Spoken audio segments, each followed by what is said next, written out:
দিল্লির যন্তর মন্তর ছাড়িয়ে এবার দেশব্যাপী বিক্ষোভের ডাক ককরোচ জনতা পার্টির। ঘুম হারাম নরেন্দ্র মোদীর গদি নিয়ে টানাটানি।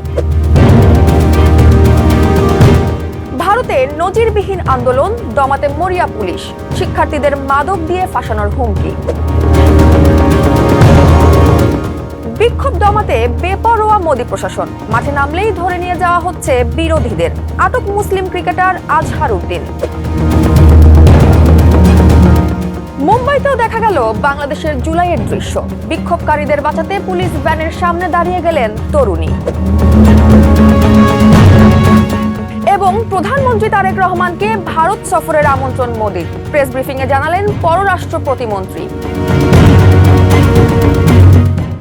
শুনছিলেন শিরোনাম, পুরো সংবাদে আপনাদের সাথে আছি আমি জয়া হাসান।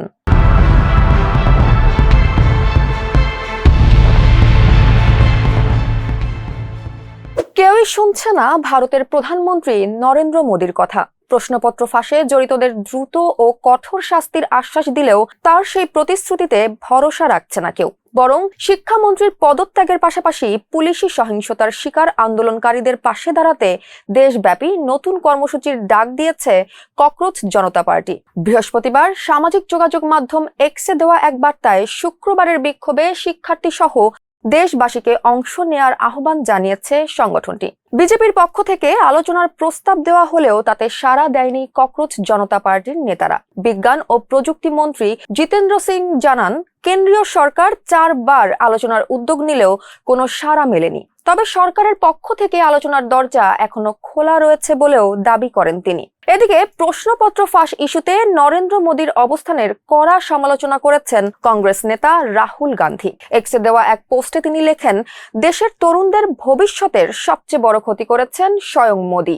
একই সঙ্গে শিক্ষামন্ত্রী ধর্মেন্দ্র প্রধানের পদত্যাগ, 20 জুলাই আন্দোলনরত শিক্ষার্থীদের ওপর পুলিশি হামলার ঘটনায় জড়িতদের দৃষ্টান্তমূলক শাস্তিসহ 3 দফা দাবি জানান তিনি। এছাড়াও শিক্ষামন্ত্রীর পদত্যাগ না হওয়া পর্যন্ত বিজেপির সঙ্গে কোনো ধরনের আলোচনায় না বসার কথা সাফ জানিয়ে দিয়েছে কংগ্রেস নেতৃত্বাধীন ইন্ডিয়া জোট। ফলে প্রশ্নপত্র ফাঁসের এই সংকট এখন শুধু শিক্ষা ব্যবস্থার গণ্ডিতে সীমাবদ্ধ নেই, তা রূপ নিয়েছে বড় রাজনৈতিক সংঘাতে।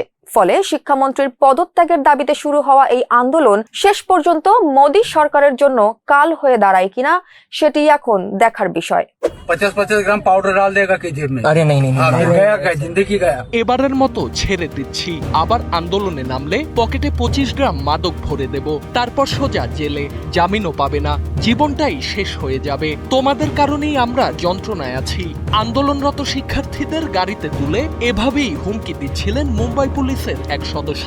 সেই ভিডিও ছড়িয়ে পড়তেই সামাজিক যোগাযোগ মাধ্যমে শুরু হয়েছে তীব্র সমালোচনা। গাড়ির ভেতরে বসেই গোপনে ভিডিওটি ধারণ করেন একজন শিক্ষার্থী। পরে সেটি কংগ্রেসের একটি এক্স অ্যাকাউন্ট থেকে প্রকাশ করা হয়। ভিডিওটি ভাইরাল হওয়ার পর বিষয়টি তদন্তে নেমেছে মুম্বাই পুলিশ।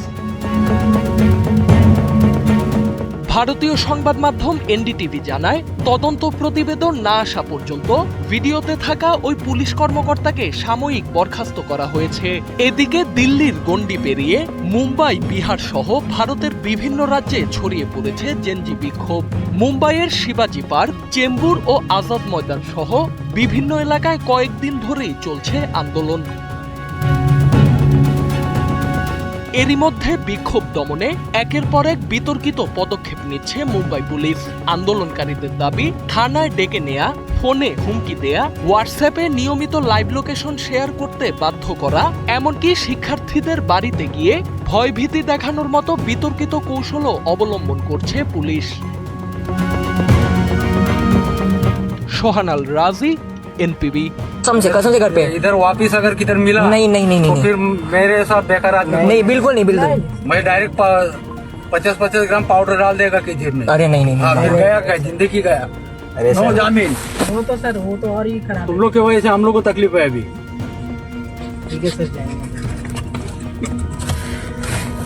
मैं तो मालूम पड़ा कि फिर घूम के आ गए। नहीं नहीं नहीं ভারতের জাতীয় দলের সাবেক ক্রিকেট অধিনায়ক ও কংগ্রেসের অন্যতম মুসলিম নেতা মোহাম্মদ আজহার উদ্দিনকে আটক করেছে পুলিশ। বুধবার তেলেঙ্গানার হায়দ্রাবাদে চলো লোক ভবন কর্মসূচিতে অংশ নেওয়ার সময় এ মুসলিম নেতাকে আটক করে মোদি প্রশাসন। সংবাদ মাধ্যম ডেকান ক্রনিকল জানিয়েছে, কংগ্রেস নেতা রাহুল ও প্রিয়াঙ্কা গান্ধীকে আটকের প্রতিবাদে বুধবার তেলেঙ্গানার লোক ভবনের সামনে বিক্ষোভের ডাক দেয় তেলেঙ্গানা প্রদেশ Congress committee TPCC. All India Congress কমিটির আহ্বানে এ কর্মসূচিতে অংশ নেন মোহাম্মদ আজহার উদ্দিন সহ দলের শীর্ষ নেতাকর্মীরা। বিক্ষোভ চলাকালীন মোহাম্মদ আজহার উদ্দিন ও বেশ কয়েকজন নেতা ও মন্ত্রীকে আটক করে নিয়ে যায় পুলিশ।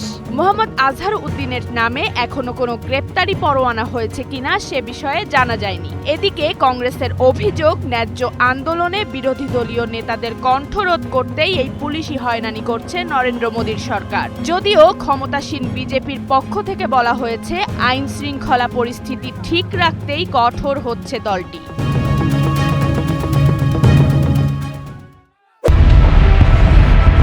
বিক্ষোভ থেকে শিক্ষার্থীদের ধরে নিয়ে যাচ্ছিল মুম্বাই পুলিশ, কিন্তু পুলিশের সেই ভ্যানের সামনে এভাবেই দাঁড়িয়ে পড়লেন এই তরুণী। এ যেন বাংলাদেশের জুলাই আন্দোলনের পুনরাবৃত্তি। ভিডিওটি সামাজিক মাধ্যমে ছড়িয়ে পড়ার পর চলমান ছাত্র আন্দোলনে যোগ করে নতুন মাত্রা। মোদী প্রশাসনের বিরুদ্ধে দেশটির তরুণরা কতটা ক্ষুব্ধ, এই দৃশ্য যেন তার বড় প্রমাণ। ভারতে প্রশ্নপত্র ফাঁসের অভিযোগ ঘিরে শুরু হওয়া ছাত্র আন্দোলন এখন আর শুধু শিক্ষার্থীদের মধ্যে সীমাবদ্ধ নেই। দিল্লি থেকে শুরু হওয়া এই বিক্ষোভ ছড়িয়ে পড়েছে মুম্বাই সহ ভারতের বিভিন্ন শহরে। বিক্ষোভে অংশ নেওয়া ছাত্র জনতার উপর চলছে পুলিশি হামলা, ধরপাকড় ও ধাওয়া পাল্টা ধাওয়া, দেওয়া হচ্ছে মামলা। এরই মধ্যে গেল বুধবার 144 ধারা অমান্য করে মুম্বাইয়ের শিবাজি পার্ক এলাকায় বিক্ষোভ চলাকালে বেশ কয়েকজন আন্দোলনকারীকে আটক করে ভ্যানে তুলে নেয় পুলিশ। ঠিক তখনই প্রবল বৃষ্টির মধ্যে হুডি ও ক্যাপ পরা এই তরুণী পুলিশ ভ্যানের সামনে গিয়ে দাঁড়িয়ে পড়েন এবং ভ্যানের সম্মুখে হাত ঠেকিয়ে পথ ছাড়তে অস্বীকৃতি জানান। সামাজিক যোগাযোগ মাধ্যমে দ্রুত ছড়িয়ে পড়ে এই ভিডিও। ভারতীয় সংবাদ মাধ্যম এনডিটিভির প্রতিবেদন থেকে জানা যায়, এই তরুণীর নাম রিয়া যাদব। তিনি একজন অভিনেত্রী, মডেল ও উদ্যোক্তা। ইনস্টাগ্রামে তার প্রায় 1 লাখ অনুসারী রয়েছে। রিয়া যাদব বিভিন্ন মিউজিক ভিডিওতেও কাজ করেছেন। সম্প্রতি দিলবারা শিরোনামের একটি মিউজিক ভিডিওতে তাকে দেখা গেছে। এছাড়া রিয়াসাত নামে তার একটি নিজস্ব পোশাকের ব্র্যান্ডও রয়েছে। রিয়ার এই অবস্থানের পর আটক বিক্ষোভকারীদের ছেড়ে দিতে বাধ্য হয় পুলিশ। এমন উত্তপ্ত রাজনৈতিক পরিস্থিতির মধ্যে এই তরুণীর সাহসী অবস্থান সামাজিক যোগাযোগ মাধ্যমে ব্যাপক আলোচনার জন্ম দিয়েছে। বর্ষা বিশ্বাস, এনপিবি।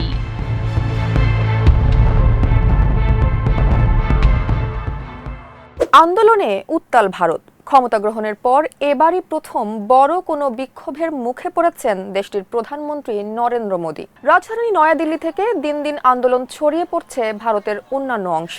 পরিস্থিতি মোকাবেলায় নাভিশ্বাস উঠে যাচ্ছে আইন শৃঙ্খলা বাহিনীর সদস্যদের। এমন পরিস্থিতির মধ্যেই খবর পাওয়া গেল, বাংলাদেশের প্রধানমন্ত্রী তারেক রহমানকে ভারত সফরে আমন্ত্রণ জানিয়েছেন নরেন্দ্র মোদী। আগামী সেপ্টেম্বরে আসন্ন ব্রিক্স সম্মেলনে অংশগ্রহণের জন্য প্রধানমন্ত্রী তারেক রহমানকে আমন্ত্রণ জানিয়েছেন ভারতের প্রধানমন্ত্রী। বৃহস্পতিবার পররাষ্ট্র মন্ত্রণালয়ে সাংবাদিকদের সঙ্গে আলাপকালে এ তথ্য জানান পররাষ্ট্র প্রতিমন্ত্রী শামা ওবায়েদ ইসলাম। প্রতিমন্ত্রী বলেন, ভারত সফরের আমন্ত্রণপত্র আমাদের পররাষ্ট্র মন্ত্রণালয়ে এসেছে। আমরা সেটা প্রধানমন্ত্রীর দপ্তরে পাঠিয়েছি। আগামী 12-13 সেপ্টেম্বর ভারতের নয়াদিল্লিতে ব্রিক্সের 18তম সম্মেলন অনুষ্ঠিত হবে। ব্রিক্সের সদস্য রাষ্ট্র না হলেও বাংলাদেশের প্রধানমন্ত্রীকে সম্মেলনে বিশেষ অতিথি হিসেবে অংশ নিতে আমন্ত্রণ জানিয়েছেন ভারতের প্রধানমন্ত্রী।